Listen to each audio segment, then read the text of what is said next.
our session was about genetics in aplastic anemia.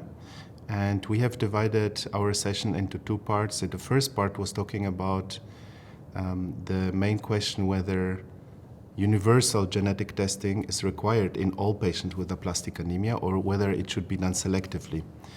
The second part of the session was about new discoveries, genetic discoveries of syndromes that are associated with aplastic anemia. There was quite a lively discussion both from the speakers and also from the crowd. The first session we had two speakers who essentially introduced the idea that perhaps we should be doing genetic testing universally. So for example, somebody is newly diagnosed with aplastic anemia, the doctors normally get a full history, family history, physical examination. They review if anybody else, for example, in the family had the similar condition, and then they do screening tests.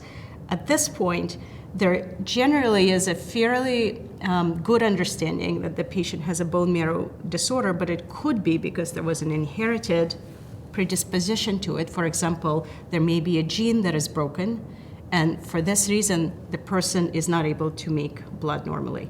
Alternatively, it could be because it's an autoimmune disease. But how do you distinguish it? It's a little bit tricky in the clinic, and there was a very lively debate, first discussing that perhaps we should do universal testing, and then the flip side of it, where the approaches and other patients where you can tell from basic testing and forego this extended genetic testing. I think when we consider genetic testing, we think about the pros and cons.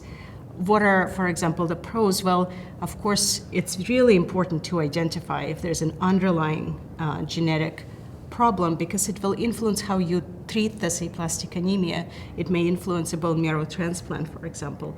But there's also a con because at this point we still have delays. There could be insurance difficulties, and also interpreting these tests sometimes is not very clear. And we also don't know quite as much. So many patients still may even have an underlying issue despite the fact that they had testing. I don't know if you have the same take on the discussion. I think my key takeaway was that maybe I introduce also into this concept briefly. So essentially we are talking about both the germline and the somatic genetics. So the germline genetics is the inherited aspect. So it's a gene mutation you're born with. It's in every cell of your body. And as Dr. Babushok said, it can influence how the treatment, whether the treatment takes, whether the treatment works. And the somatic component is the acquired aspect. So that's a gene mutation that can be acquired in the bone marrow. And that one can also influence the outcome of the patients and the therapy. So we were talking about both aspects. And one interesting new kind of discovery that I have learned is that aplastic anemia can be actually now a disease of inclusion. So based on newer data, we know that there are certain acquired genetic factors that are very specific to aplastic anemia. So you can easily use these genetic changes nowadays with genetic tests, which are easily accessible. They're getting cheaper and cheaper every day, and you can use them to actually rule in or diagnose aplastic anemia, which again leads to faster diagnosis and faster treatment. The other final takeaway for me was that there is probably a subset of patients where the diagnosis can be made with some of these simpler tests that are more accessible. But again, it was really refreshing to hear just that how the landscape is changing. So this idea even 20 years ago to consider, for example, genetic testing for everyone would be outrageous, I think. 20 years ago when it wasn't really in the clinic. Now we are seriously discussing it, and I think this is probably going to be the way of the future. It's just we are at this point of the transition where we cannot have genetic testing in all countries for all patients, sometimes with insurance or some other logistics, but there are simple clinical predictors and some of these acquired predictors that can be very specific. So we are just getting better at diagnosing aplastic anemia correctly. And I find it quite exciting that we are looking ahead of times where we can do the genetic testing faster and cheaper. A few years back, we still discussed that genetic diagnostics can actually delay the whole process because it's taking weeks to months.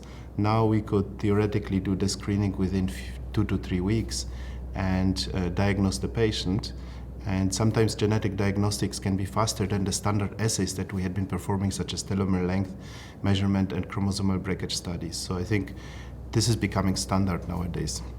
After we concluded with the lively discussion of genetic testing, we then discussed 2 cases or 2 examples of how new discoveries just from patients in the clinic can help us understand aplastic anemia better.